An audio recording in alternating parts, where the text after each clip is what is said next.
Hey Athena, good evening. So tonight I will be reading Our Principal is a Wolf. Kind of an interesting story. Actually, I got this book from a student, I believe, a student or a teacher. It was either a student or a class a couple years ago. So excited to read it. Our Principal is a Wolf. Hope you guys are tucked into bed and ready for a wonderful night and ready for your bedtime story. So this one doesn't have pictures on every page. This is a chapter book, but when they do, I'll be sure to show you. So that looks like the teacher. Luckiest Principal, Chapter 1. A few days before spring break, Miss Moore held a secret school assembly while Mr. Bundy was away at a meeting. She had a special plan she wanted to share with the students and teachers. Next month is Mr. Bundy's 5th anniversary as principal of PS 88. I would like to get him a gift from us all to show our appreciation. Everyone loved the idea. Mr. Bundy loves clothes, said Nancy. Let's get him a tie. He's got so many ties already, said Roger. How about a new bell for his bike, said Max. Mr. Bundy rode his bicycle to school, rain or shine.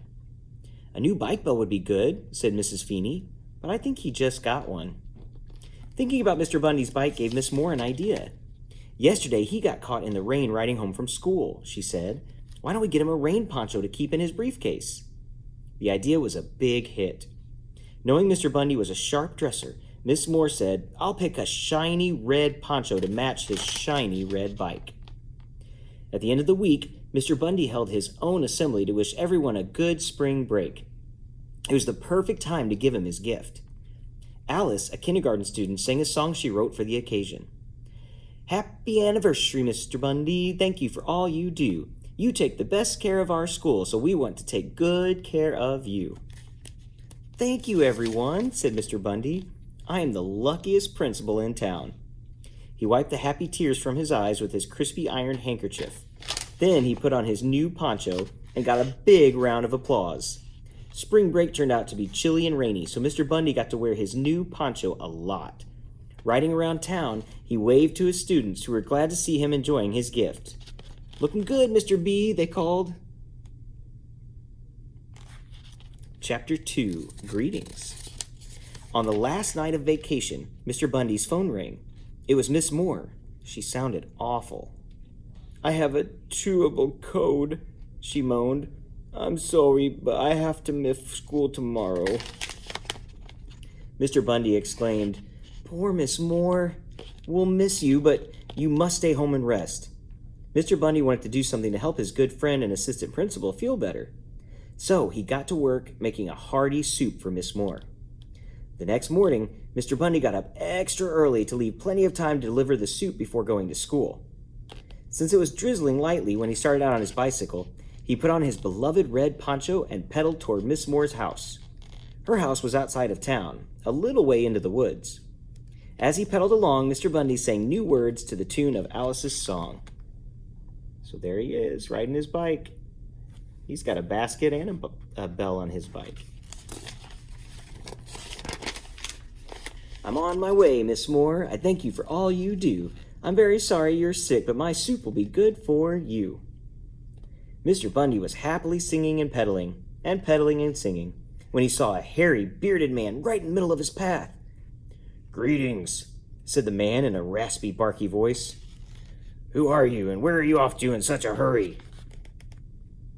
Whoa, what kind of person is that? I'm Mr. Bundy, the principal of PS 88, and I'm delivering soup to my assistant principal, Miss Moore. She's sick with a terrible cold, said Mr. Bundy. How nice of you, said the hairy, bearded man. This was just the kind of opportunity the hairy, bearded man had been waiting for. He thought quickly. Soup is a fine thing to bring, he said, but take a look around you. With all the rain we've been having, the flowers have grown very beautiful. Wouldn't you like to give your assistant principal a pretty bouquet? Mr. Bundy looked at the flowers. That's an excellent idea, he said. Tell me, where does Miss Moore live? Asked the hairy, bearded man. I'm new in town. She and I might be neighbors.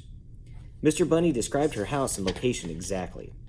Oh, yes, I've seen it, and it's lovely. I'm glad we had this little talk, said the hairy, bearded man. Mr. Bundy couldn't help notice the man's long nose and big teeth. In fact, he reminded Mr. Bundy of his great-uncle Jasper. but there was something different about him. He just couldn't put his finger on what it was. "Take your time picking your bouquet," said the man. "I think you'll find that most beautiful flowers are a little deeper in the woods." The hairy bearded man wanted to give himself as much time as possible to carry out his plan. "Thank you," said Mr. Bundy. "A bouquet to go with my soup will be perfect." Mr. Bundy leaned his bike against a tree and started into the woods to gather the most beautiful flowers he could find. Meanwhile, the hairy bearded man raced to Mrs. Moore's house. Mr. Bundy had been right about him. There was something different. The hairy bearded man wasn't a man at all. He was a hungry young wolf in disguise. Yum, yum, yum. Chapter 3. "It was good of Mr. Bundy to give me such exact directions," thought the wolf as he set off to Miss Moore's house. It didn't take him long to get there. Knock, knock, knock, knock, knock, knock. "Who is it?" called Miss Moore weakly from her sick bed. "It's me, Mr. Bundy. I brought you some goodies," answered the wolf. "Oh, how nice," said Miss Moore. "I'm too weary to come to the door, but there's a key in the flower pot. Let yourself in." Those words were music to the wolf's ears. He found the key, and before Miss Moore knew what was happening, the hungry wolf ate her up in one big bite. Yum, tom, yum. "Oh no, Miss Moore!" I haven't read this book before, so this is brand new to me too. "That assistant principal was a very tasty treat," the wolf said to himself. "I bet the principal will be even tastier." That's not good. The wolf quickly put on one of Miss Moore's nightgowns and the nightcap he found under her pillow. He hopped into her bed, pulled up the covers, and waited for his next delicious course. A short time later, Mr. Bundy arrived at Miss Moore's house with the soup and a huge bouquet. He was surprised to see the door wide open. Doesn't this remind you of Little Red Riding Hood? Maybe she's feeling better and has gone out for a stroll, he thought. Miss Moore, he called. "I'm in here," said a raspy voice. "My poor friend, she sounds even worse than last night," thought Mr. Bundy. He took off his poncho, hung it on a chair, then went to her room. He saw Miss Moore in bed with the covers pulled up almost to her nightcap. He thought her illness was making her look very strange. "My, what big eyes you have," said Mr. Bundy. "Well, the better to see you with," said the raspy voice. "What big ears you have," said Mr. Bundy. "Well, the better to hear you with," said the raspy voice. The bed cover slipped down. "My, what big teeth you have," said Mr. Bundy. "The better to eat you with," said the raspy voice. Then the wolf popped out of bed and gobbled up Mr. Bundy in one big bite, soup, flowers, and all. "Yum, yum, yum," said the wolf, smacking his lips. "That was a very tasty principal indeed." That's horrible. Chapter 4. Who's for dessert? Thought the wolf. If the assistant principal and the principal were so tasty, I can only imagine how delicious their students will be. He quickly spit out Mr. Bundy's clothes and put them on. They had tasted terrible anyway. Then he grabbed Mr. Bundy's red poncho and threw it over his head. For a final touch, he went to Miss Moore's bathroom and used a few dabs of her hair gel to slick his fur down neatly. "How handsome I look," he said, winking at himself in the mirror. The wolf raced out of Mrs. Moore's house and jumped onto Mr. Bundy's bicycle. There he goes. He pedaled off as fast as he could with the red poncho flying behind him in the breeze. He followed the road signs leading to PS 88, arriving just in time to greet the students. "Here comes my dessert," thought the wolf, seeing the first children arrive. "Good morning, Mr. Bundy," said Hector. "That's a great beard you grew over spring break." "It sure is," said Roger. "Looking good, Mr. B." "Thank you, boys," replied the wolf, coughing a little. "You'll have to excuse my raspy voice today. I'm a little under the weather." Once the bell rang, the wolf followed the students and teachers inside the school. He decided to visit the classrooms one by one. "I'll start with the little students first. They'll be excellent taste bud teasers," he thought with a chuckle. The wolf knocked on Mrs. Tilley's kindergarten door. He walked in with a big, drooly smile. "Hi, Mr. Bundy," said Alice. "I like your new beard. Would you please read us a story?" Little Alice was so charming that the wolf had second thoughts about making her his first bite of dessert. "Of course I'll read the story," he replied. He wanted to prove himself that he was not completely hard-hearted. "I'll let her enjoy the story, and then I'll gobble her up," he thought. "Will you read this one?" asked Alice. She handed him a copy of Little Red Riding Hood. "A fine choice," snickered the wolf, and he began to read. "Once upon a time, there was a little girl whose grandmother gave her a beautiful red cape. The girl loved it so much she wore it all the time, so everyone called her Little Red Riding Hood." Just then there was another knock at the kindergarten door. It was Roger with a note from his teacher for Miss Tilly. Roger didn't want to interrupt when he saw the class listening to a story, so he sat down to listen too. When it came to the part where the grandmother was about to be eaten, Roger saw Mr. Bundy's eyes growing bigger. He saw his mouth watering. He saw Mr. Bundy looking at the kindergarten students as though they were huge scoops of ice cream with hot fudge and whipped cream on top. Roger started to worry because Mr. Bundy didn't seem quite like himself. In fact, he seemed a little wolfish. First, there was his raspy voice. Of course, Mr. Bundy had said he was under the weather. There was also his new beard. But Mr. B probably grew it to mark his anniversary at PS 88 with a new look. "I'm being silly," thought Roger. Then he froze. He thought he saw something furry poking out from the back of Mr. Bundy's suit. "I sure have a good imagination," Roger thought. "Just because I'm listening to a story with a wolf in it, I think I'm seeing..." Suddenly, the furry thing flickered back and forth. It wasn't Roger's imagination. It was a tail. He's figuring it out. Chapter 5, Wolfie's Promise. I'll be right back," croaked Roger, leaping up and racing out of the room. There wasn't a moment to waste. Roger had to do something, and fast. He knew Miss Moore was out sick, so he couldn't go to her for help. He had no time to gather up friends. And he didn't think any of the teachers would believe him if he tried to explain that Mr. Bundy wasn't Mr. Bundy, but a wolf. Roger ran down the hall to Mr. Bundy's office. The last time he was there, he had seen a magician's business card on the desk. It was a long shot.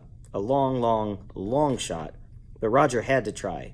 He found the card and made the call. Thank goodness, the magician answered. Roger explained the problem as quickly as he could. In the blink of an eye, a man wearing a tall black hat and a magician's cape tripped into Mr. Bundy's office in a cloud of green smoke. "Whoops! Marty Q. Marvel here, fresh from a 6-month advanced magician's course in sunny Aloha Kona, Hawaii. Allow me to amaze, confound, and astound you," he said. "Follow me," said Roger. "We've got to hurry." They raced to Miss Tilly's room. Roger was afraid to go in, fearing he was too late. But he was amazed when he opened the door.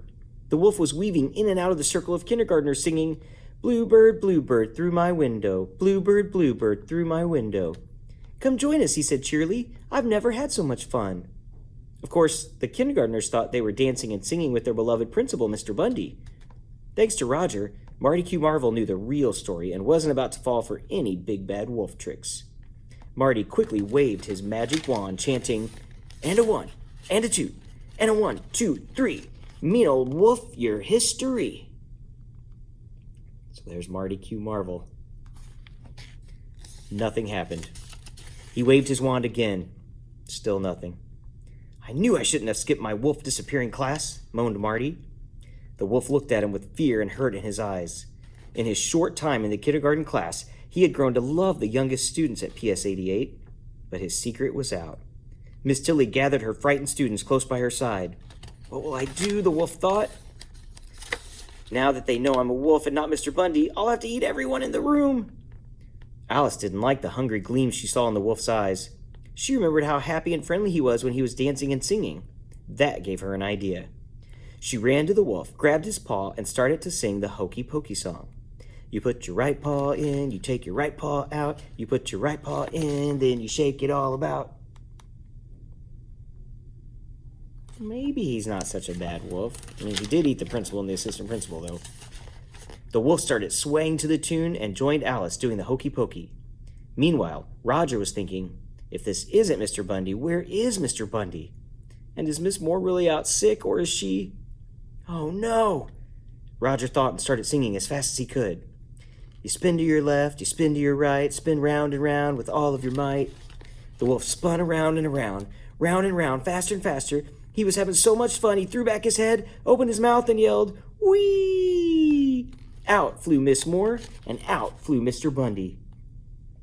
Oh, yuck. They're covered in wolf slobber. Poor principal. Everyone gasped as the tired, dizzy wolf fell to the floor, panting. Then he started to cry. "I'm sorry," he sobbed. Yes, it's true that I'm a wolf who ate people to survive, but that was before I met all of you. Please give me a chance to start over. Please let me be a student at PS 88. I love this school, and I promise to be good." The wolf cried so hard that the school nurse, Miss Cole, was called in to take care of him. "We forgive you," said Miss Moore, who surprisingly was feeling quite a bit better. "Roger and Alice, thank you for rescuing us," said Mr. Bundy. "Marty Q. Marvel, thank you for trying." Mr. Bundy turned and spoke to the bedraggled wolf. However you say it. Bedraggled, maybe? "We will give you a chance to join us here at PS 88, but you must follow every rule," he warned. I will, said the wolf, perking up. "And no more gobbling up anyone," added Mr. Bundy. I won't, replied the wolf. "And you must give me back my red poncho," said Mr. Bundy. "Aw, do I have to?" said the wolf. "I really like it a lot, and I look so handsome in it." "Yes, you have to," said the principal, rolling his eyes. A few weeks later, Mr. Bundy visited Miss Tilly's kindergarten to ask how the wolf was doing. "Wolfie's quite an exceptional student," replied Miss Tilly. "Every morning he recites his own Pledge of Allegiance." "Really?" said Mr. Bundy. "I'd like to hear it." Wolfie was proud to be asked. He stood up, put his hand over his heart, and began. "I pledge allegiance to PS 88, where the principals, teachers, and kids are all great. I promise to follow each and every rule. I'll be the best student at this excellent school. I'll work hard learning to read and to write. I won't eat any more people. No, I won't take a bite." "Bravo!" cheered Mr. Bundy. He clapped as Wolfie took a bow, walking back to his office. Mr. Bundy smiled, thinking about his years at PS 88. "Happy anniversary to me," he thought. "I'm surely the luckiest principal in town." So there you go. Our principal is a wolf. Not really. Hope you enjoyed the book today. That was our first chapter book for the year. All right, brush your teeth, do your final nightly routines, and have a wonderful night, a good restful night so you can come well rested tomorrow morning. We only have 2 more days left this week, and then you guys get a 5-day weekend. All right, sweet dreams, Athena. See you tomorrow.